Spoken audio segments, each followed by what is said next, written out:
Hey, this is Brandon Crawford from the San Francisco Giants, and you're listening to Torture Cast.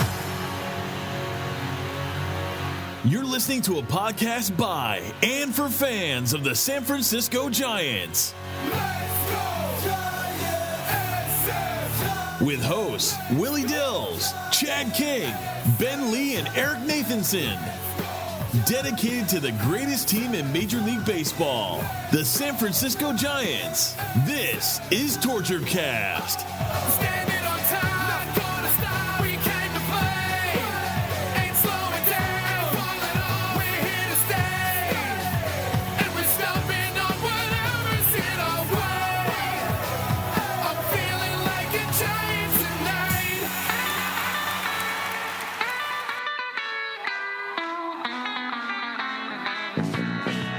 Come on, baby. 1-1.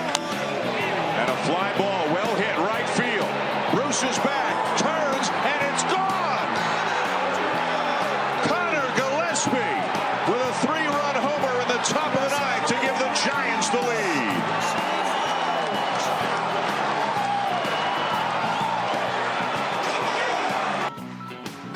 The infield, the middle, double play depth, the pitch.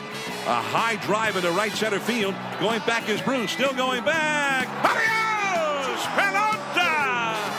It's a 3-run homer for Conor Gillaspie.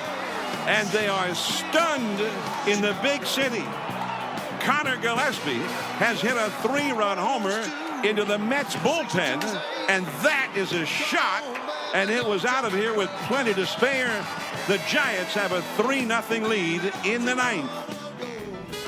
Welcome, everybody, to the Torture Cast, the podcast by and for fans of the San Francisco Giants. My name is Willie Dills. I'm a huge Giants fan, and I'm incredibly excited to introduce my two co-hosts who are here with me tonight. First, we're going to start with Chad King. Chad King, all the way from Gilroy, California, the garlic capital of California, I think. The world, baby. Is it the world? I don't know, man. World. But welcome back to the show, dude. What's up? Woo! Almost struck out. But we're good. We're good. We're recording. We're good? Was that strike 3? Are we good? We are good. We are good. It was a foul Right. tip, but we're So still fouled alive. it off. Yeah, we fouled it off. We're still alive. Yeah, spoiled it. Let's, we're waiting for the high fastball. That's all, right? It's a sinker ball pitcher. We're looking up. That's all. Sorry. But not only do we have Chad King with us tonight, we also have, all the way from Florida, Mr. Eric Nathanson. What's up, dude? How you doing? Not much, just chilling in the middle of a hurricane. Normal Thursday night. Standard Florida fare, I think. Right? Yep. Is this okay? Can I just say, and I've said this, I think, on several podcasts in the past. People always ask me, growing up in San Francisco, how do you live there with all the earthquakes? And I said to them, we have one earthquake every 100 years. How do you live on the East Coast with all the hurricanes? It's every 2 years, 3 years. Haven't you guys freaked out every couple of years?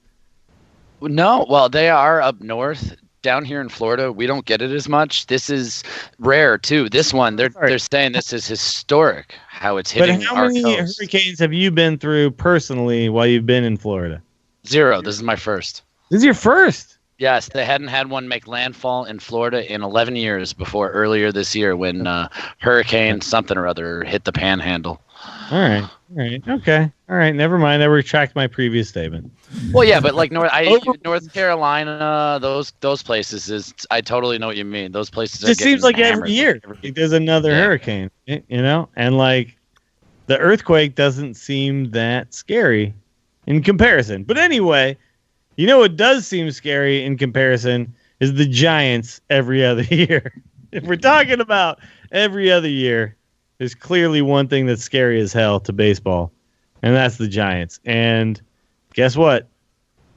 We're back. We won. We beat the Mets in the wild card game, and we're moving on facing the Cubs. And that's basically what we're going to talk about today. So let's just start out. Let's talk about the game, dude. Are you guys ready? Yeah, I think I'm over my barf bucket filling last night. And that was, okay, wait a minute. So that was tense. Were you really barf bucket? Were you really barf bucket status? It's just I had a calm confidence about Bumgarner's start, but the fact was I was also scared that Syndergaard was not going to allow anything, and he was dominant as ever. Let's be honest, for sure. Yeah. So I thought, there was just going to be one mistake by Bum or one mistake by a fielder, and they were just going to squeak a run, right? And that was going to be the difference in the game. That's what I was kind of just waiting for that to drop, and it never happened. So it was great. It was great. Of course, it took to the very last inning, but how do you bet against Bumgarner? That's my question. Like, you can't. No, I didn't bet against him. I was betting against maybe their infield or something. It's like someone just dropping a ball. I don't know. But the Giants the Giants are going to make lots of money for people in Vegas at some point. But it ain't going to be this point. Yeah, Vegas actually did switch.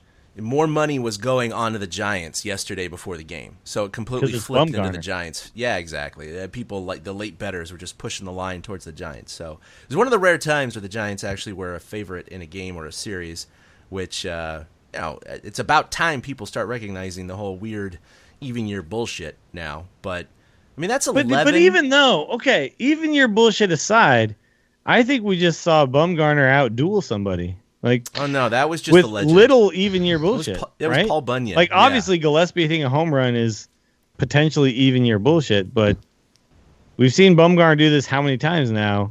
At what point do we just expect it and not? Well, that was the big difference with last night is Bumgarner had an obvious game plan.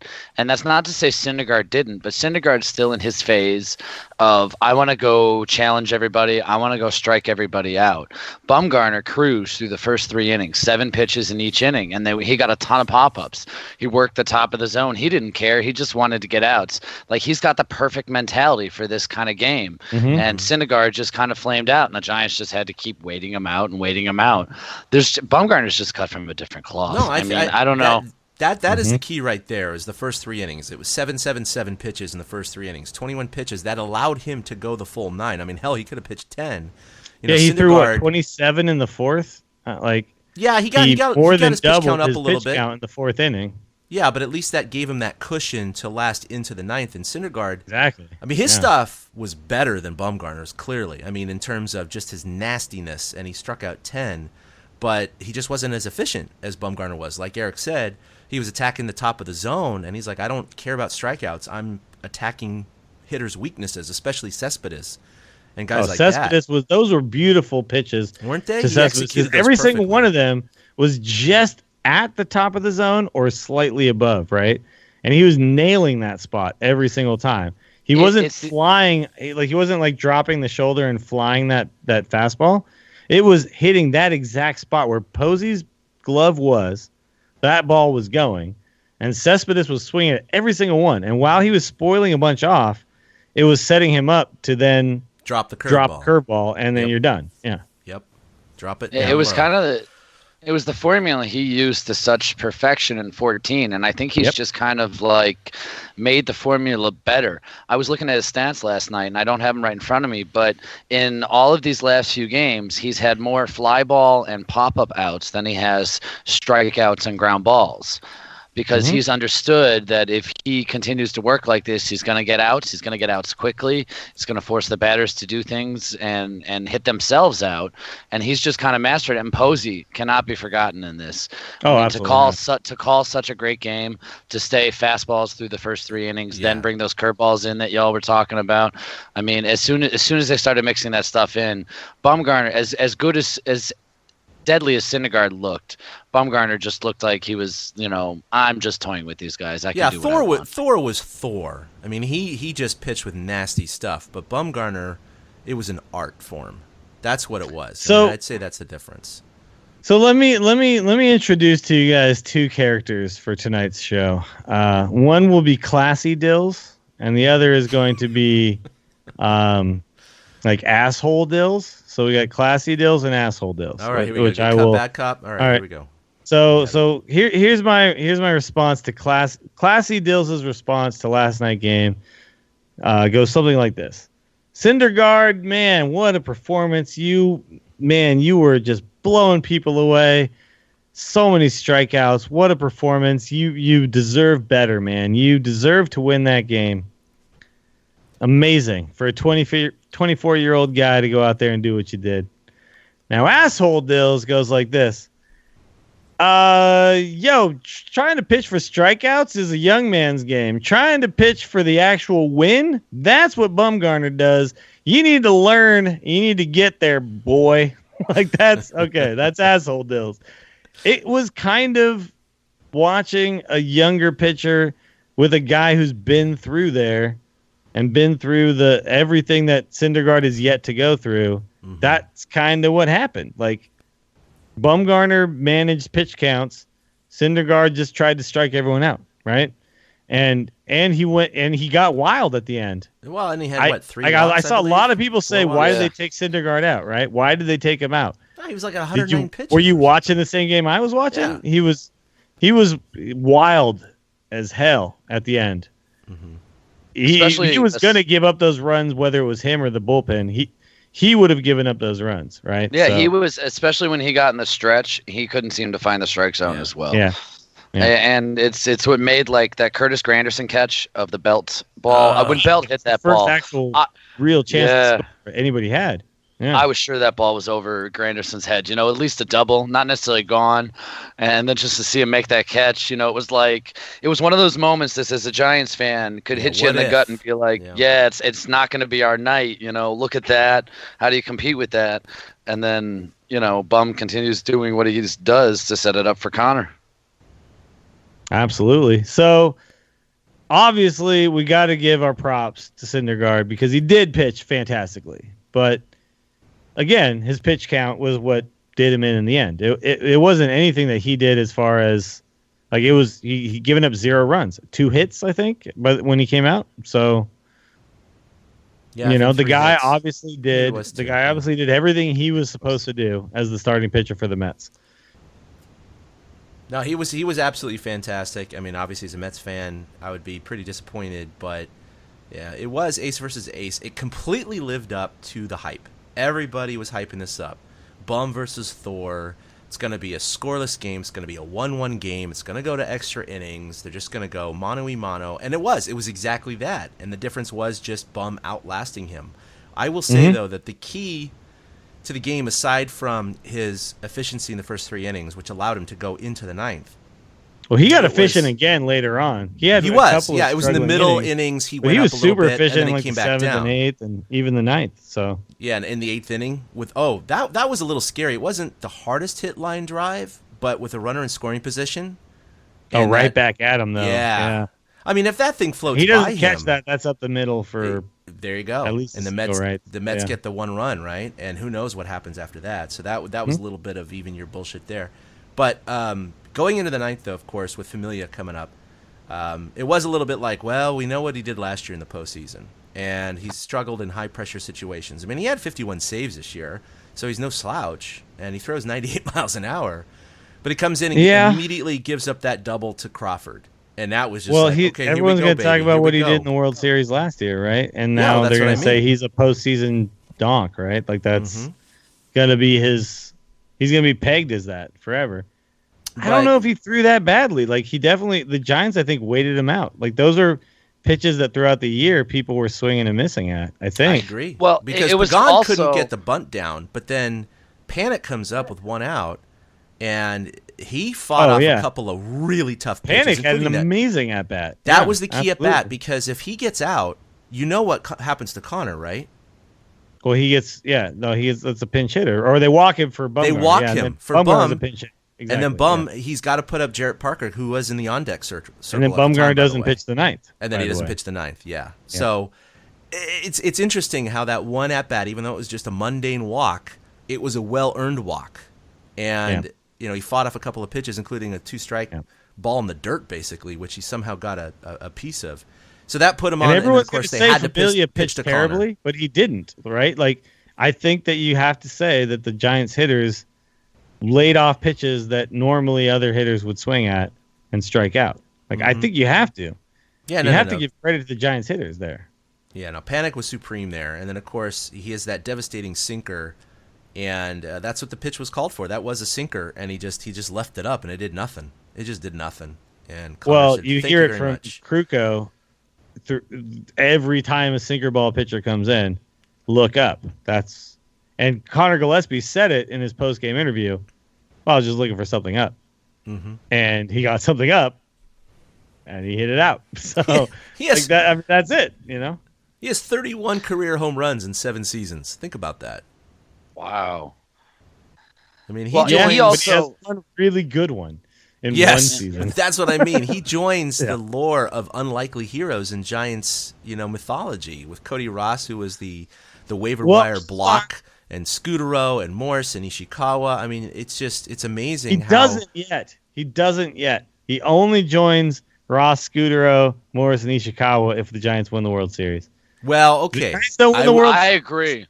I give you that. In the World Series, this is a freaking awesome moment for his career, but it is not what those guys. Yeah, it'd be more like a Brian Johnson home run, right? Everyone's already talking about. It wins the West, but they don't go anywhere after that. The gun, dude. We are jumping the gun on giving him Ross, Scudero, Morris, and Ishikawa love. No, but I'd say he's on the bottom of the list. He's up, Fantastic moment, but it is a wait and see on whether he I agree. enters if they that. get bounced by the Cubs, it's just like whatever.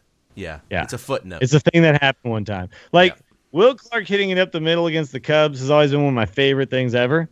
But we didn't win it all that year, right? Nope. So, it's memorable, always kind of paled in comparison to what's really happened when we win the whole thing. I will agree with you guys there. But I wanted to go ahead and throw some stats at you guys. I think you guys have heard this a million times, and ESPN has definitely touted this. But Bumgarner, of course, probably the best postseason pitcher now in history. I mean, it's really hard to kind of combat that with the stats.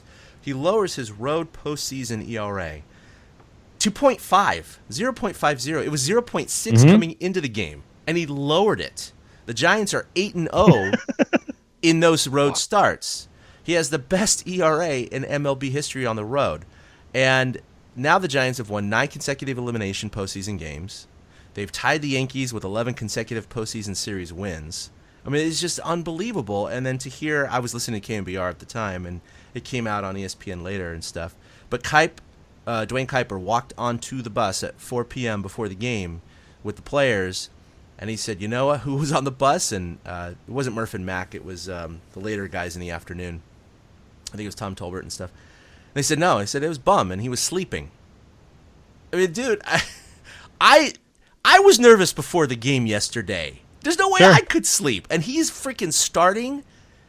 And he's like, whatever. I'm going to catch some Z's here. It's all good. But that's as why casual we as casual be can be, so right? nervous. Cool as a cucumber, That's man. why. It's unbelievable. That's why, man.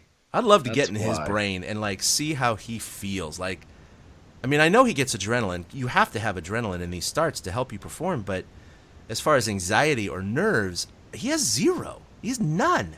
It's like he's dead inside. It's unbelievable. And his focus. He's definitely not dead inside. No, but his focus goes to he's got 11. Something inside that other people don't have, which is, I think, just he really looks at every game as exactly the same. Like in his post game interview, he was almost surprised to be asked these questions. Right? I mean, I know he was getting asked the hard questions, but he was surprised to be asked these questions. He's like, what do you do different? What is it that you do? And he's like, I don't know. I don't know what to tell you. I pitch like I always do, and I win, right? And that's his answer. And I think, and what's funny is it's believable. I really believe that he's not just shining us on and giving us the bullshit major league pitcher answers. Okay, well, I think he's literally what do you want me to say? It's a game. I go out there and I pitch. So his career regular season ERA is hovering a little over 3, right? This year was his best regular season ever with a 2.74. Yeah. But his postseason stats dwarf anything he's ever done in the regular season. So my question to you is, I don't understand how, if he truly believes and thinks that I'm just pitching like I always do, but the results are different than the regular season, then is it a subconscious? No, I got something for you. Is it a subconscious thing that he turns on and doesn't realize? What or is it his opposition that tightens up? Yes, that's exactly the thing. What if he's the only one going out there and doing the normal thing? Yeah. And everyone he's facing is freaking out because it's the postseason. That's and what he's I'm the wondering. only one not freaking out. Right. Right? I So don't he's know. throwing It's his pitches it's the way tough he to say always it. does. But the Mets were in the World Series last year. It's tough to say Sure. that most of those guys are, But wait, who was in the World Series last year? This exact Mets team or a bunch of other guys who were in? About half and half. Sure. Like I'm just saying, like, what if the answer is he's just doing his normal thing? Because it's not like he's throwing 92, 93 mile an hour fastballs. He's locating them well. He's not doing anything that like no one's ever seen before. No, I agree He's with doing you it there. really well at the time he needs to do it, right? But it's funny. It's like if it's not the opposition getting too tight, which allows him to kind of buoy above them, if he really does, notch it up or ratchet it up for the postseason, I wish he'd bring that to the regular season a little bit more. Maybe one of those starts in there would have ended up a little bit better, and the Giants would have not had to play the wild card game. Yeah, because he had some Something like stinkers in the that. regular season, a few here and there. It happens. But Yeah. no, Yeah, it's just interesting to think about. You just getting in his mind and exactly what's going on. Is it really a focus thing? Is it a subconscious focus thing? Or like you said, Willie, you and I have the theory about maybe he just plays normal, but everybody else kind of dials it down a little bit because of the anxiety or the stress, or they try to overdo it. I don't know. Maybe it's a little bit of everything, Maybe he's on horse whatever it is, he's a tranquilized. freaking legend right now. And at some point, in some postseason, this one or a future one, he's going to have a stinker, and it's not going to ruin his legend. I think they were putting out, to match Clayton Kershaw's postseason ERA, he has to allow 29 runs in the first inning of his next start. Come on, man. Or, right. conversely, Kershaw has to pitch 10 consecutive shutouts to match his ERA. I'm just gonna say this though, like I That's think incredible. Bumgarner is always going to be good in the postseason because he's just a good pitcher, right? And I think that some people definitely let pressure get to them, and he's just not one of those people, right? So it's like when I'm playing pool, I definitely see the difference between guys who like are really good pool players when I'm just hanging out with them and having a good time, we're having some beers, and then we play league match and they just freak out and they freeze up and they just play terrible. And I see this all the time. I think he's just one of those people that just doesn't, and that's as low pressure can be, really. But the moment pressure is put on, they just freak out. And he's just one of those guys who just doesn't freak out ever. There's Like, only none of it one. There's only registers. one athlete in history that I can recall watching consistently do that, and that's Michael Jordan. Michael Jordan. Yep. Sure. Right. Let's say, I can't think Like of I'm sure another. his rate is the same whether it's the playoffs or the regular or game one of the regular season, right? Like Right, and that's- they're both competitive, and that was like part of the stories about Bum before the game started was how he's so competitive and he'll turn anything into a game. That's kind of how Michael was. So there's like this like little switch that they get to ratchet up that But does it people that you're ratchet him talking up about or does it don't have ratchet it. him like in? Like I don't know. It's like That's a like good they don't point. get like more hype. They just get like more focused, right? Like I don't know. It's a different thing. And we saw it too. Like he had some moments in that game where you could say, "Oh, here goes Bum again. He's freaking out on the umpire. This is bad." Mm-hmm. Yeah, no, just turn that back off and start throwing strikes It's all again. good, baby. It's all good. When he stared down the home plate umpire, Yeah. he was yelling at the home plate umpire from It's like- the mound. It's like, what are you doing? What are you doing? You're like, what are you dude, doing? can you please chill and not get thrown out of this game? Come on now. But then We need after you. that, it's like it never happened again, right? So The umpire was probably actually scared too, but the umpire's like, oh, damn it. I pissed off Bumgarner. That's it for me. They had a conversation. They were trying to show the replay of the catch in center field, and then they had to cut back because they were like, oh, now Bumgarner and the umpire are talking. So that was an interesting moment for sure. But yeah, there was a lot of interesting moments here. I mean, I think you can say there were definitely some scoring opportunities for the Mets, but they were much fewer and far between than the Giants scoring opportunities. The Giants had hit already 4 or 5 balls to the warning track by the 8th inning, right? Before Conor Gillaspie actually hit his home including run. Mad Bum too. Mad Bum on one pitch, yeah. I mean, he got a hold of one. Too. It looked like maybe the ball just wasn't carrying. And the game was going to be settled on, a rally, maybe a walk, a single, and then a double to drive in a couple or something like that, right? Yeah, I think there was one inning Bum allowed that leadoff double, so they had 3 shots at that, and it didn't happen. That's right. By the way, yeah, another amazing stat. Aside from the fact that he's allowed no runs in 23 innings of elimination games in the postseason, which is incredible. Out of those 23 innings, they've had the opposition's had 24 runners in scoring position and not knocked in one. They're 0 for 24. Wow. I mean, that just that shuts is, it down. Whew. Yeah, it's like, no, you're not scoring. You got on second, but you're not scoring. Sorry, man. Not doing it. So just incredible stats. The Giants also, Denard Span got called out on a steal. That was such bullshit. I still don't understand that call. Safe. I do not understand that call. They never even revisited it after that. Like they just were like, yeah, okay. So, yeah. But he was safe. He had 2 steals in yesterday's game. He did. Yeah. They need to revisit that little bullshit rule about coming off the bag slightly as you're sliding over it or something like that. Stupid, right? They gotta allow for that.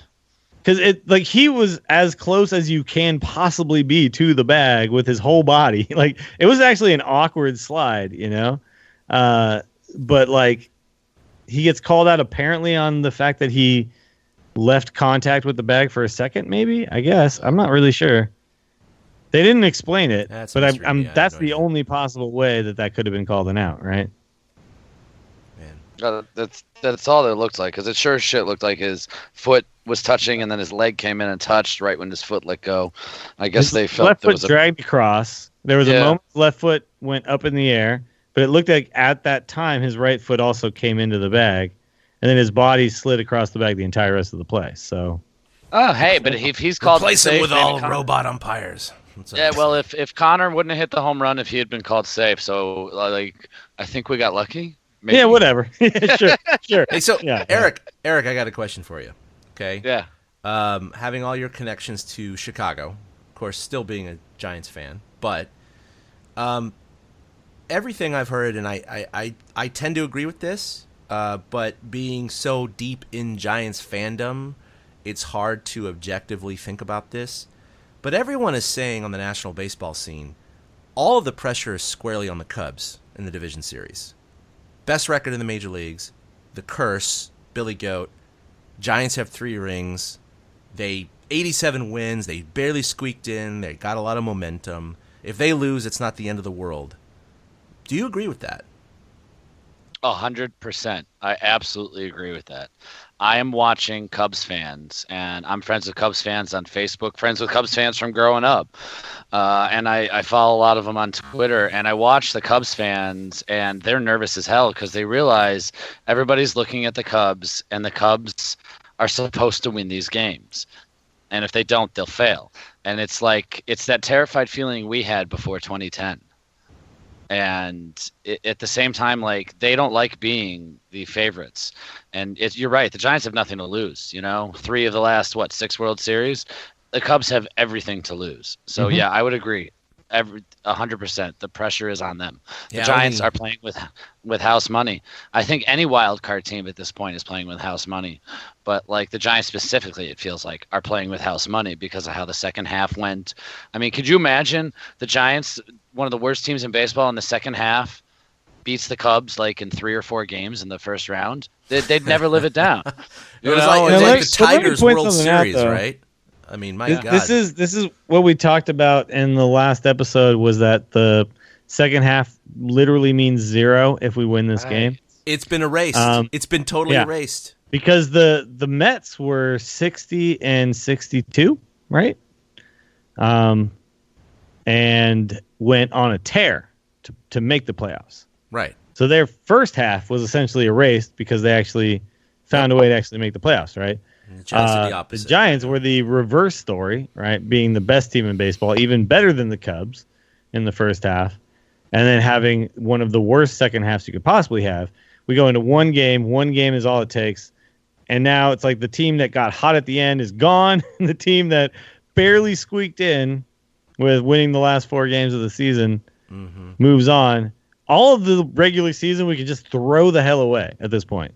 It is the 25 guys on each side now in their current form, right? And that's all love that to matters. think of it this way: is that the Cubs won 103 games, the Giants won 87. So what's that? 16 games separate them. Now the only difference is the Cubs have one more game at home. That's it. That's it. Yeah, exactly. I mean, and the Giants 16 more wins doesn't mean anything. It means it means virtually nothing. And not only that, but the Giants have won 5 in a row for the first time since June. I mean, this is like crazy. Well, it's like that was the other perfect thing I was timing for the Giants. The Giants are playing better ball right now. The Cubs did not have the best final week of the season. They didn't have a horrible final week of the season, but they were fat and lazy. They didn't have anything to clinch. Well, they didn't have anything to play for. Yeah, right. Giants have been playing for their lives for over a week now. Yeah, their hitters haven't seen any pitching now. It's weird. Right. Joe Madden said it. He's like, "What are we going to do? Bring in the Washington Generals to play us? We can't do that." So here's the deal. The Giants have Cueto and Samardzija in games 1 and 2, right? Maybe. Well, okay. But that's supposedly like the way it's going to go. I think more might go game 2. It could be more. Yeah, you're right. You're right. Absolutely. But you win one of those games in Chicago. Oh, that's the goal is to split. And it's like anybody's game at that point, right? So because Bumgarner's game 3 at this point. Yeah, but we said this 2 years ago, and then they won 2 in Washington with that epic 18-inning game, and then they come home and lose Bumgarner's start. It's like, you're right. Like Bumgarner's not a guaranteed win ever, of course, but Bumgarner's the stakes have got to be high. Yes, in Major League Baseball at this point, right? Yeah, so it's about as close as. But yes, you want to split, and you want to split. We should just start Bumgarner on Friday because it's a game on the road, right? And like that's when he does his best. That's what people were saying. Hey, just start him for games 1 and 2. Just whatever. I guarantee you, if Bochy came in and told you, Bumgarner, we're starting you on Friday, you'd be like, all right, man, well, whatever. Yeah, no, let me take a nap on this bus real quick. And totally I'll be ready believable. Totally believable. No, it's insane. So, but as far as the season series was concerned, the Giants lost 4 out of the 7. We all know that 4-game series in Chicago near the end of the season was pretty epic. All 4 games were 1-run. In fact, the last 5 games they played against the Cubs were all 1-run games. The Giants did lose 4 out of the 7. The Giants only hit 147 in those 7 games. This was the bottom of the barrel for the Giants offensively this season. During that. And the pitching tried. Oh, that's the thing. The pitching hard. was excellent. The pitching was excellent. It's just the hitting. I mean, the Cubs had the best, ERA in the National League. So it's a formidable staff, no doubt. But what we talked about just briefly here prior to this is, of course, those intangibles. The pressure on the Cubs, the break the Cubs have had, the fire in the Giants' belly. They're playing their best baseball since the first half right now at the perfect time. So all those X factors can kind of negate a lot of the stats that have accumulated over the season. And that's kind of what I'm taking from this right now. Well, even the stats themselves, you said they hit like crap against the Cubs, yet they only lost 4 of the 7 games. I mean, think about this. This was the best team in baseball, and the Giants hit like shit and still could have beaten them 5 or 6 out of 7 times. Yeah. That doesn't say much for the Cubs, really. Yeah. Let me just say this, though. I don't think this Giants team is really that scared of a whole bunch of aces.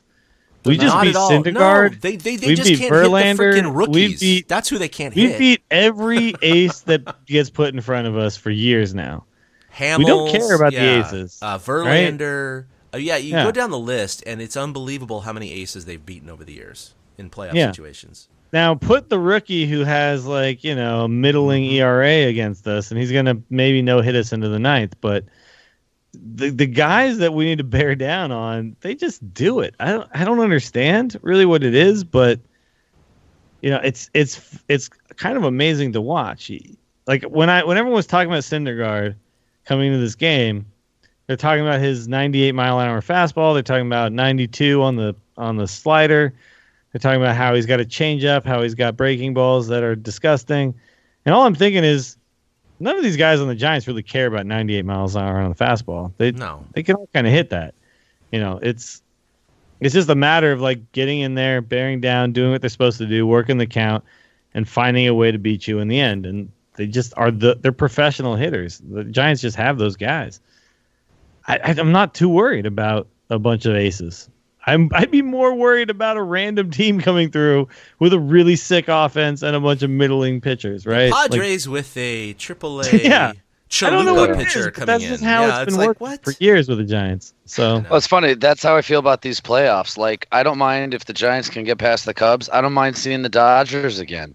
We know the Dodgers. The Nats, I don't know anything about them. So I'd rather, familiarity. Saw a couple years ago for sure. Yes, exactly. So, the familiarity, like you said, it totally does it for them. But there's something to be said for like when Syndergaard gets like pulled. It was kind of like when Zimmerman for the Nats got pulled a couple years ago. And that should not have been done though. That should not have been done. Matt Williams. Well, this one I agree with though. I think Syndergaard was supposed to come out in this game. Oh yeah, Syndergaard was done. He's bitching about it changes the Giants from they weren't scared of Syndergaard, and they went from I'm not scared of you to I'm going to step on your throat. And they have that the other teams don't. I think they were going to score on Syndergaard if he stayed in, but agree. I don't think maybe it was a 3-run homer. I think maybe it was like a couple walks and then a base hit. Well, in the next inning in the 8th, they did load the bases. They just didn't, they didn't punch through. So against their reliever, I forget his name, but that's true. Actually, yeah. That was another guy who had an amazing season, right? Yeah. Sub 2 ERA. Was supposed to just kind of shut down. He was part of their sick Mets bullpen. Didn't quite look that way, honestly. No, he barely escaped there. In fact, that fastball that he blew away Hunter Pence with the bases loaded was pretty much right down the middle. And Hunter Pence probably crushes that thing out of the park like more often. 4 out of 5 times. He missed it. He just missed it. Well, he's not patient anymore. He got patient and he got better in September. Hunter, he stopped being patient. Yeah. Hunter's a little bit of a flailer. He stopped being patient. Although he got a little screwed on 2 at-bats against Syndergaard, I think. Yes, outside pitch. He was getting balls that were not even on the plate at all. And I understand that the umpire had he has a reputation for calling low outside pitches strikes. And maybe Hunter's supposed to know that, but those were a little too outside, I think, to get called. Yeah, but anyway.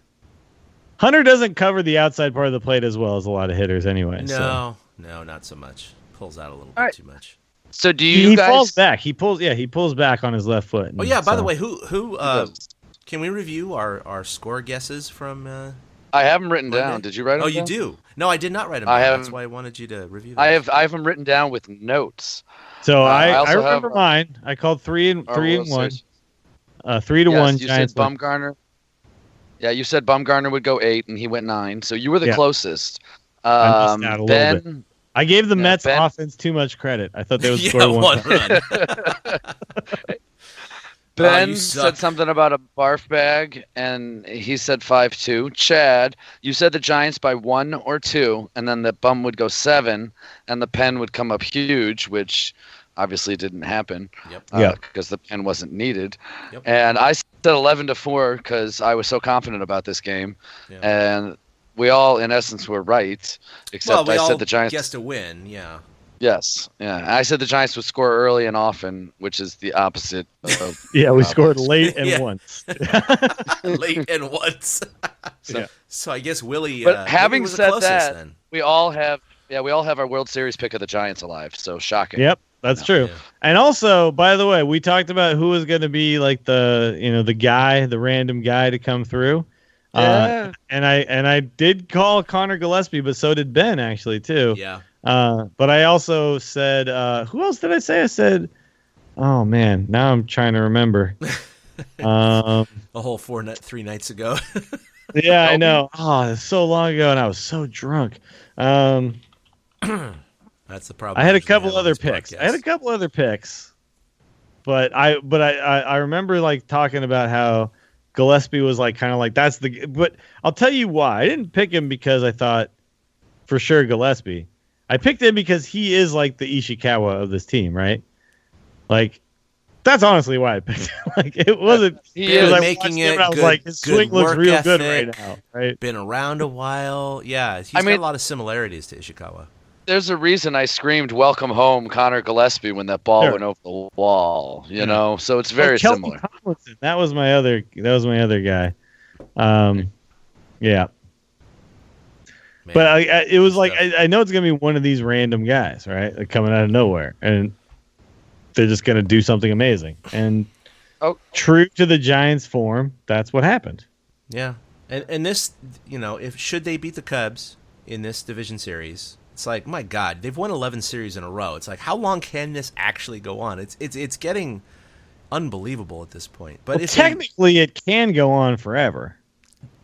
They could win an infinite number of postseason. Bruce As long Bochy's as gonna die everybody's someday, here. Yeah, Bruce Bochy will actually die of heart failure due to these games. But no, if they are to pass the Cubs, it's going to be some other, like you said, it's going to be a not just a Conor Gillaspie, but a Kelby Tomlinson or a Adrianza or someone who's going to come up big. Gorky's Hernandez. Yeah, laying out in center field for something. I mean, it's Willie and I were all over Gorky's there. Yeah, I know, right? It's all about the Gorkies. By the way, Jarrett Parker was supposed to come in and hit. Yeah, did you see what Bochy had to do? Yeah, he had to go tap him on the shoulder and be like, no, get back here. He was yelling at him. Yeah. He was like, Dude, get back, get not back. hitting anymore. Yeah, because if he went any further and kind of got into the batter's box, Take the out of the game. That'd be it. It'd be done. He was like get both out of here. understands the nuances, right, to managing, which is Don Mattingly would not have caught that. Don Mattingly gets wrecked. Yeah, pretty much. Speaking of Mattingly, real quick, did you hear Barry Bonds? Barry Bonds got let go by the Marlins because he was too lazy. Too lazy? Yes, he has a horrible work ethic. Yeah, that's what I heard from Mattingly, that he had a bad work ethic. But there were several players. Mattingly, you can't even read the rule book. Mattingly? That guy?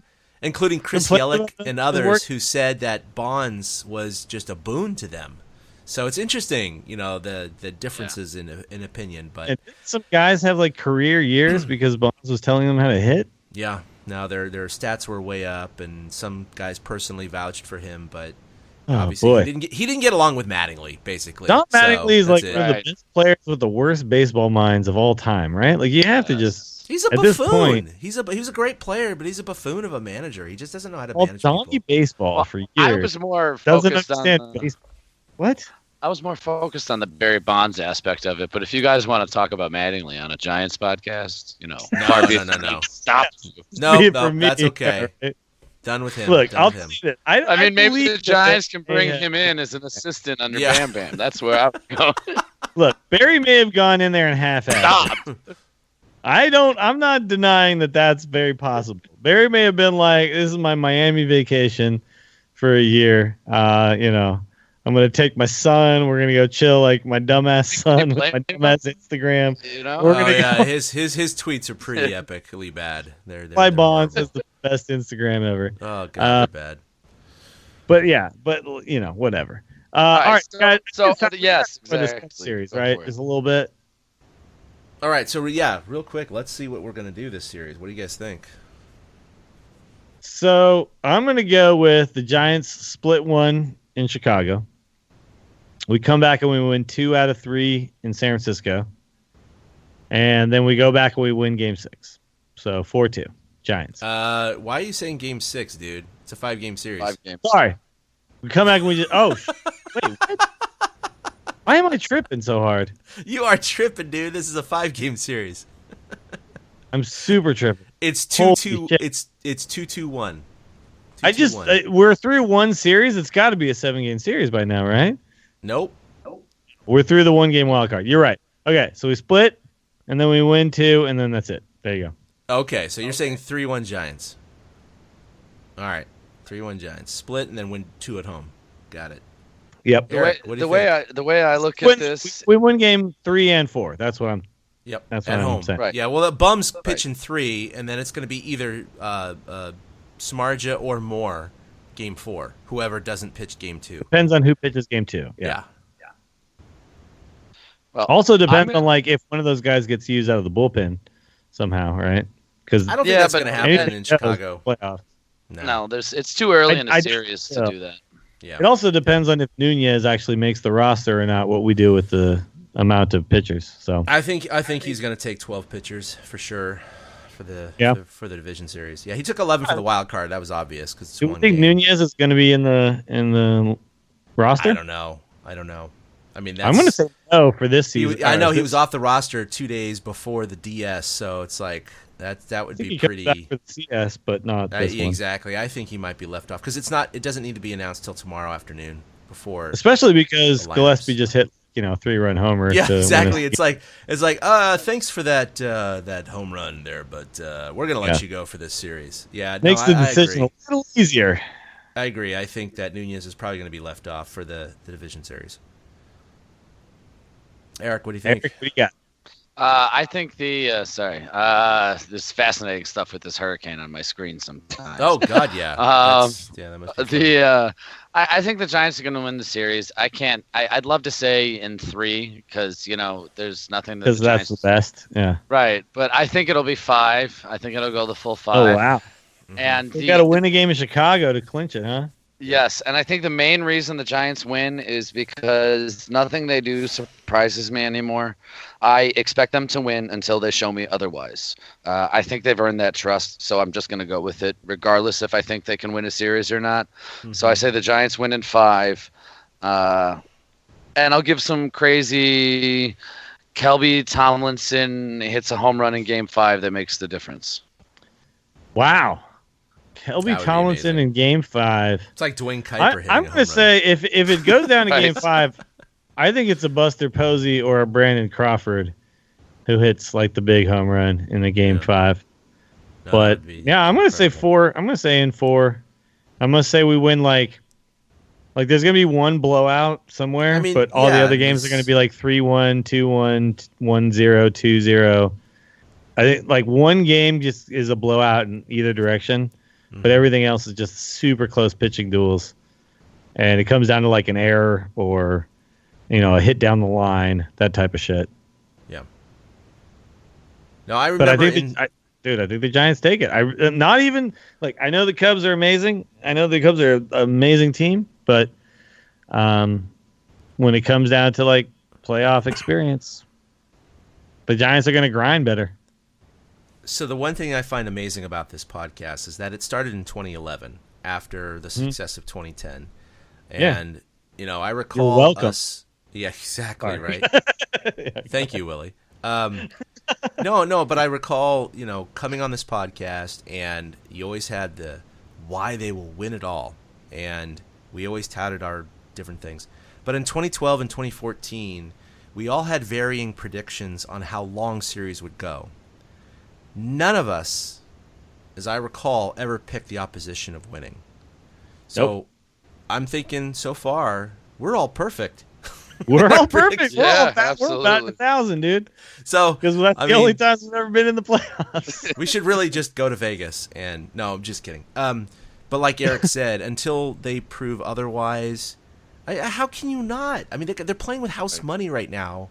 They're on fire. Yeah, they're playing the number 1 team. So what? They've played the number 1 team numerous times in the playoffs, and they just keep proving all of the national people wrong, all the statistic people wrong, all the sabermetrics people wrong. I just, until we are proven wrong, I have to go with the Giants.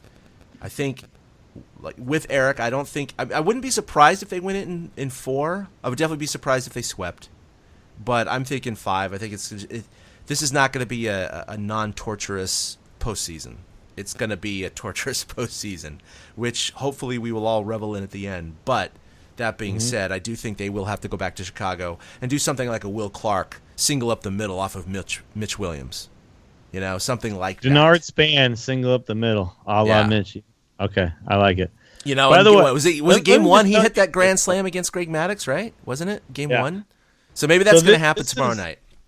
This is my story about a Giants fan who constantly predicts the wrong thing, constantly predicts that the Giants aren't going to do it, constantly listens to ESPN. Apparently, he posted on Facebook, and I posted on his Facebook lots of times disagreeing with him. He posts on Facebook and he's like, I'm super worried about this game. I don't think the Giants can do this one. Syndergaard is insane. the Mets have, quote unquote, a much better offense than the Giants. And it just doesn't look good this year. Also he says, I don't believe in this even year bullshit, right? Like literally that's his whole post. It's already happened. Yeah. I mean, that's the thing. It's like it's already happened. It's but here's the thing. So this is his post the day of that game, right? And then I respond, and I say, the Mets have a quote unquote much better offense. Then how did the Giants score more runs than them throughout the season? I think the Giants are going to win this game because how can you bet against Bumgarner? The Giants win this game 3-1. End of my post, right? That's what I post. Then he comes back and he says to me, that's a pretty civil, of course Willie disagrees with me. That's all you ever do is disagree with me. You just love to disagree with me. I cannot wait. And I wanted to post this after all that shit happened because he called me out just for being a guy who just apparently disagrees with him for the sake of disagreeing. I could not wait to post today after it all happened when I woke up in the morning that maybe I didn't just disagree with you. Maybe I was fucking right. It's not for the sake of disagreeing with you. It's because I actually fucking called it, you asshole. I couldn't wait to do it. I think he blocked me. I think I'm blocked now. I don't think I have a friend anymore on Facebook because he, wanted to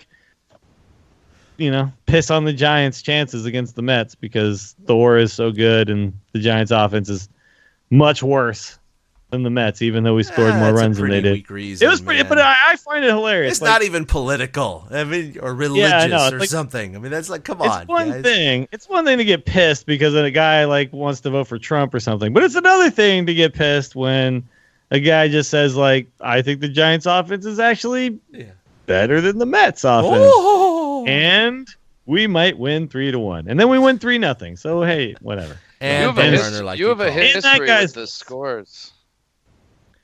I'm just saying, I could see how that game was going to play out. And even as the game was going on, I was like, here's the inning. Is it going to happen here? Is it going to happen here? Well, we got 2 runners on. I really did feel like I didn't know Conor was going to hit a home run, but I definitely thought that was the inning we were going to actually get through and score. At that point, I thought it was we win 2-0, right? Yeah, I thought there was going to be a base hit or 2 or something like that. Yeah. Just something to push through against Familia, but that was much better.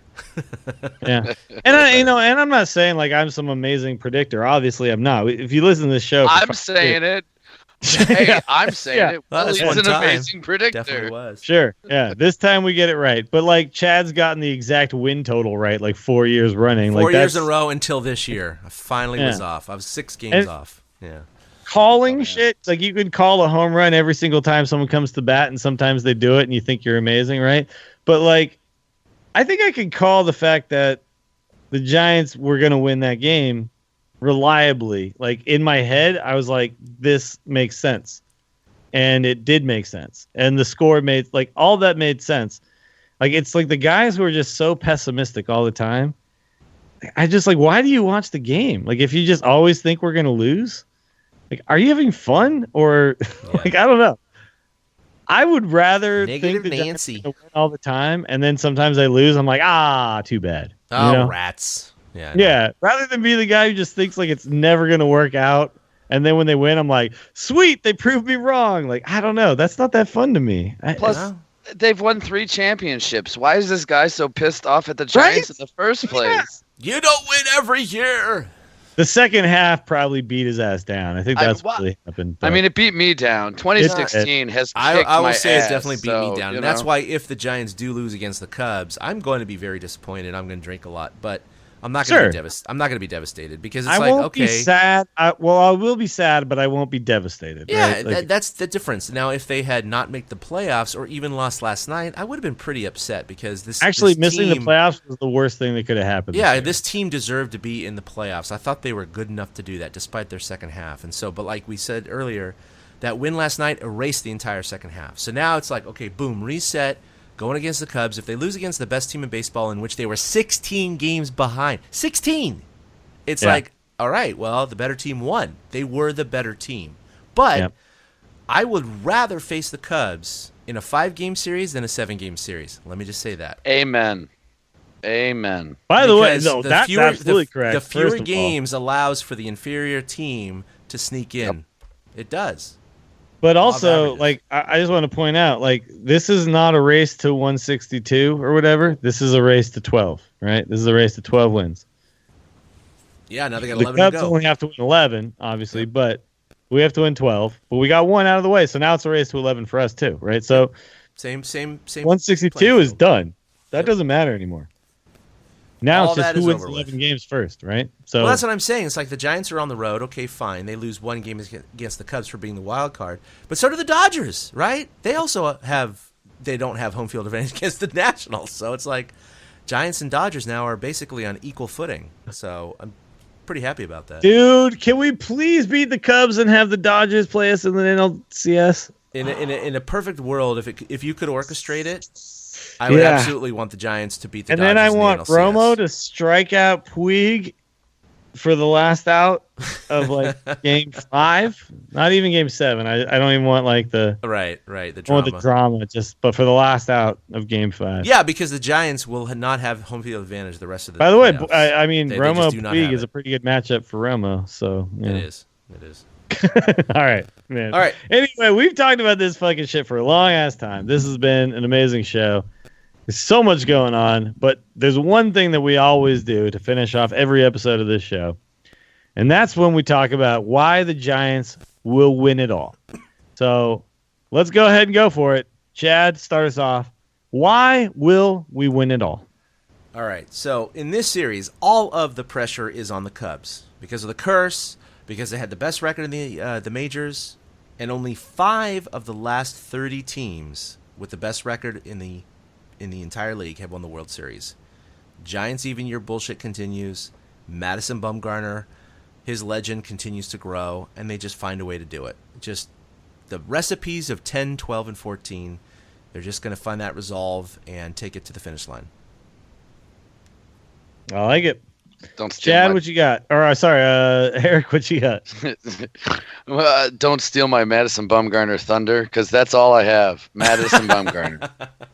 That's all I have. Much in the way you say John Wayne, much in the way you say, why is there nobody else but John Wayne? There's nobody but John Wayne. That's it. You know what I mean? Much in the way you say that, and you know, that's it. The Giants are going to win because of Bumgarner. He just won't. He doesn't allow failure. I like it. I'm going to quote a guy with 38.3 thousand followers on Twitter, known as Batting Stance Guy, Oh, yeah. on why the Giants will win it all. And that is because not only is it an even year, it's any year after 1908. And so the Cubs, I'm sorry, you ain't doing it, man. Wait till next year. Yeah. You gotta more goats or whatever. I don't know, dude. Like less goats. What's the number? What's the primary number of goats it's gonna take for the Cubs to pull this off? Not really sure, but yeah, no. The Giants are gonna continue doing what they do, which is plowing through favorites. This was the first time we were considered the favorite in the game, by the way. First time. Yeah. Well, and that was only because the money came in late on the Giants. That was so just heavy. Vegas, yeah. Right. Well, apparently Those that like national literally writers- doesn't matter. No, it Wow. doesn't. It doesn't. Yeah. The Giants are just we're playoff Giants here. Yep. Everything that happened in the regular season, like we said, is gone. It is now playoff Giants time, which is a completely different team. You know, if a guy like Morris was here, he would hit a random pinch hit home run. Like it doesn't matter. Like the guys are going to come in, they're going to do whatever they need to do, and it's going to be completely unexpected. Everyone's going to freak the hell out, and at the end, the Giants are they're gonna hoist the trophy. So, All right. Oh man, sounds We're- good. we're- I did like not we said, think we'd be talking about this a week or two ago. Seriously. no, Yeah, I agree. I totally this agree. podcast was over, and I was never going to be on it again or something. Yeah. Like I was, like, yeah, a whole season went by, I wasn't there, and yeah, but nope, here we are, we're back, and Here we are. But much like the Giants, all of that's a race now, Willie, because you're here now. Yep, I know, I'm back, and I'm in fucking mid-season form, dude. I'm in postseason form right now. Maybe that's it. You were the key. We were missing you. Yeah, maybe. Tomorrow I'll be stressing the fuck out somewhere in this fine town of Austin, Texas. Oh, I'll be stressing out, but at least their season won't be over. So it's a little. Tomorrow the season cannot end, which is beautiful. A little more minor stress though. But goddamn, I cannot wait to see Cueto pitching for the Giants in the postseason. That is a beautiful thought. First one. Yep. Beautiful thought, man. Beautiful thought. All right, guys, that's going to do it for us. If you guys want to check us out on Twitter, we are at TortureCast. That's where you can follow all of us collectively. If you want to follow each one of us individually, I am at Willie Dills. Chad is, shit, dude. What are you? Chad K21. Chad K21. Dude, I remembered. Eric is at 2 Out Hits. Ben, who is not with us tonight, is at Fried Duck. And check us out, TortureCast on Facebook, and also torturecast.com for the blog. And that's going to do it for episode 114. We got through unlucky episode 113, which apparently fucking luck has nothing to do with it. And we're going to move on at least 2 more episodes, right? 2 more, we can say, at this point? I would say at least 2 more. Yeah. At least 2 more? Okay. Hopefully 3. Yes, hopefully 3. It's not a 2 more. You know what? I'm gonna hope. Hopefully 3.